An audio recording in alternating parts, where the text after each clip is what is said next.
Halo bro, assalamualaikum warahmatullahi wabarakatuh. Kembali lagi dengan saya Dafan Mulifa di Mulifa Channel.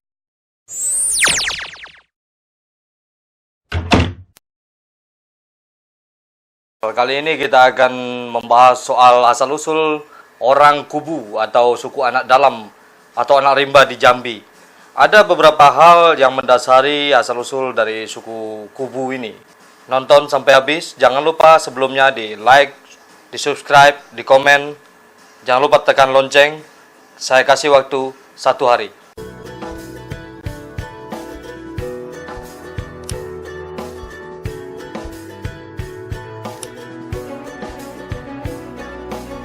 Oke, terima kasih.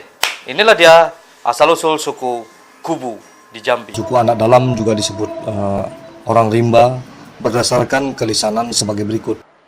Ada berbagai versi tentang asal-usul orang Kubu. Versi pertama mengatakan bahwa mereka berasal dari Sumatera Barat. Konon mereka adalah orang-orang yang tidak mau dijajah oleh Belanda. Untuk itu mereka masuk ke hutan dan mengembara sampai akhirnya ada di daerah Jambi. Dan ada juga dikarenakan perang Fadri yang dipimpin oleh Tuanku Imam Bonjol.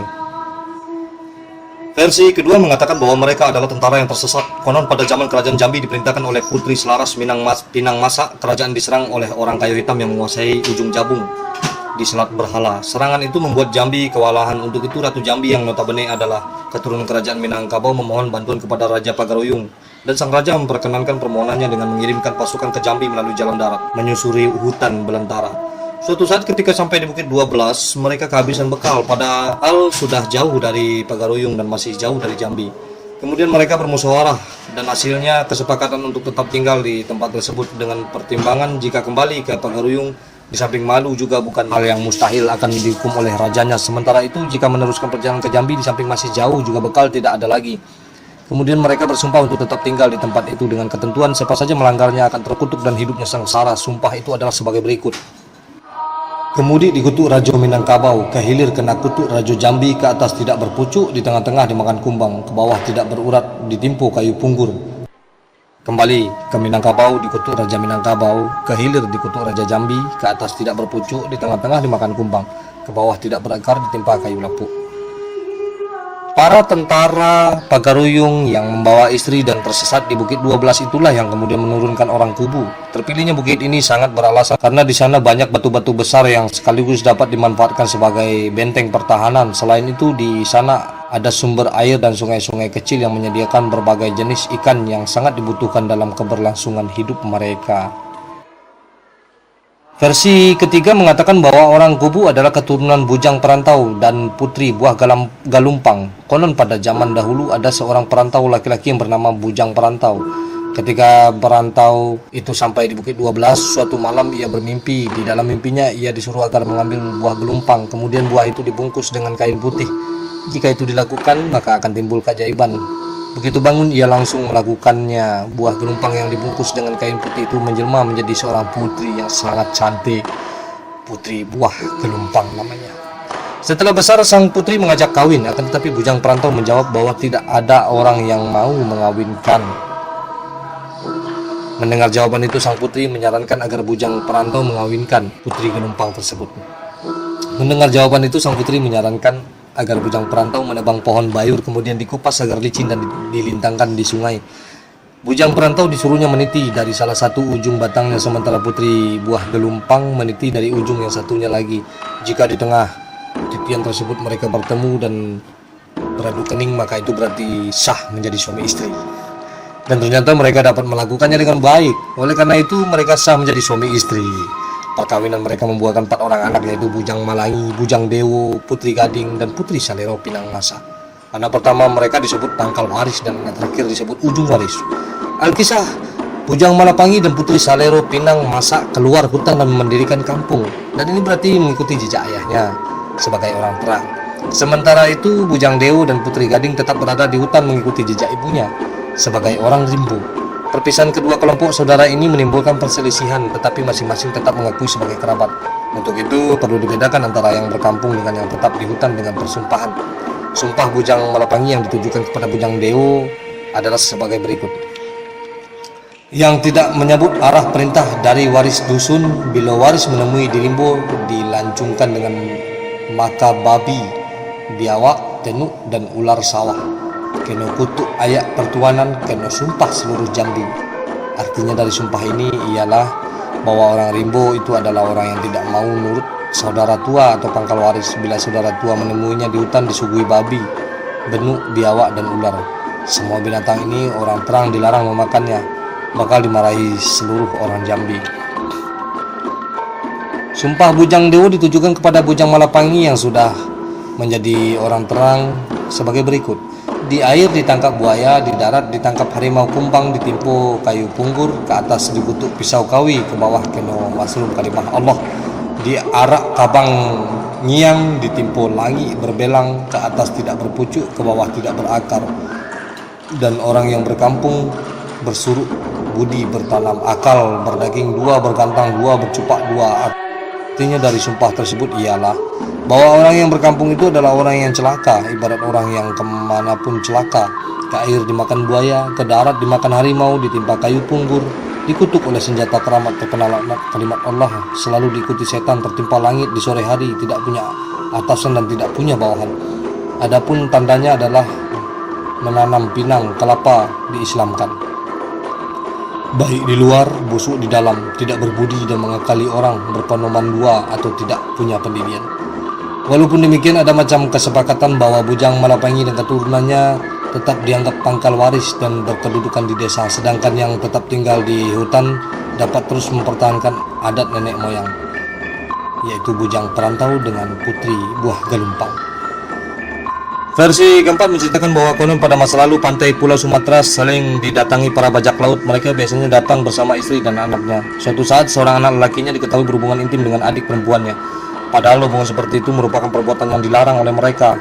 Oleh karena itu kedua insan yang berbeda jenis kelaminnya itu dikenakan sanksi berupa pengucilan, yaitu ditinggalkan atau dibiarkan hidup berdua di hutan. Bahkan bukan hanya itu, mereka tidak diperbolehkan untuk memperlihatkan diri kepada orang lain. Di sanalah mereka akhirnya beranak pinak, kemudian mendirikan suatu perkampungan di daerah Ulu Kepayang dekat dusun Penamping yang terletak di pinggir Sungai Lalan, sekarang termasuk dalam wilayah Provinsi Sumatera Selatan. Konon inilah perkampungan pertama mereka. Tampaknya perlu diketahui juga bahwa orang Kubu banyak yang berpindah ke Tanjung Semiring, tepatnya di tepi Sungai Lalan di hilir dusun Karang Agung. Di daerah tersebut ada seorang yang bernama Temenggung. Orang itu kemudian diangkat sebagai kepala suku. Kepala orang Kubu disebut sebagai Temenggung. Mereka yang berada di daerah ini disebut dengan nama lebar telapak karena ciri fisik mereka yaitu dengan bentuk kaki yang lebar, terutama kaum laki-lakinya. Dari Temenggung yang berasal dari Belidah, dusun Cambai, dengan istrinya yang bernama Polot dari Marga Betung di daerah Banyuasin, dusun Gemuruh. Mereka memperoleh 6 orang anak laki-laki yang setiap orangnya mempunyai sifat dan keahlian yang dimiliki oleh masyarakat Kubu, yaitu 1. Sejaring, pandai dalam hal menangkap ikan atau menjala ikan. 2. Semincan atau semacam adalah sifat mengancam atau sifat pemberi, pemberani. 3. Semobah atau berubah adalah sifat yang senang berpindah-pindah atau pemindah. 4. Sebauk adalah ciri orang yang dihormati, biasanya orang yang berjanggut atau berdagu ganda. 5. Senanding adalah sifat pedagang. 6. Semubung adalah sifat pendukung atau bekerja sama atau perantara. Nama-nama tersebut di atas juga dikenakan oleh Temenggung sendiri dengan harapan seorang Temenggung akan memiliki atau mempunyai ke-6 sifat dan keahlian tadi. Sifat yang paling menonjol bagi seorang Temenggung adalah senang mengembara, berpindah-pindah tempat bersama istri dan anaknya. Seperti halnya perpindahan mereka ke Teluk Sendawar di tepi Sungai Lalan antara daerah Bayung Lincir dan Muara Bahar. Di tempat ini pun mereka tidak bertahan lama. Mereka berpindah lagi ke daerah Rambahan di tepi sungai ke arah hulu Muara Bahar. Di daerah ini mereka menetap agak lama sampai mereka beranak pinak. Setelah itu Temenggung beserta istrinya secara tiba-tiba menghilang dan tidak pernah kembali lagi. Menurut kepercayaan masyarakat suku Anak Dalam, Temenggung dan istrinya tidak meninggal dunia. Setelah ditinggal pergi Temenggung dan istrinya, seluruh keturunan mereka mengadakan pertemuan atau musyawarah di Muara Bahar. Mereka berkeinginan untuk memisahkan diri, masing-masing ingin mencari tempat tinggal sendiri-sendiri. Oleh karena itulah nama Muara Bahar juga dikenal dengan nama Muara Lebaran, yakni tempat di mana mereka mulai berpencar, berpisah. Tetapi ada juga masyarakat Kubu yang tetap tinggal di Ulu Kepayang, tidak ikut dalam perpindahan tetapi menetap di sekitar dusun Penamping, daerah sekitar Muara Bahar. Mereka memang sangat jarang menceritakan asal-usul mereka, keturunan atau silsilah mereka, karena mereka tahu dan merasa bahwa mereka merupakan keturunan dari hasil inses sumbang. Di samping dianggap kurang sopan, juga merupakan aib atau noda bagi diri mereka sendiri. Untuk menyebutkan nama orang tuanya pun mereka merasa cemas, karena mereka takut akan mendapatkan malapetaka, mendatangkan pengaruh jahat, apalagi menyebutkan cikal bakal mereka yang melakukan perbuatan incest.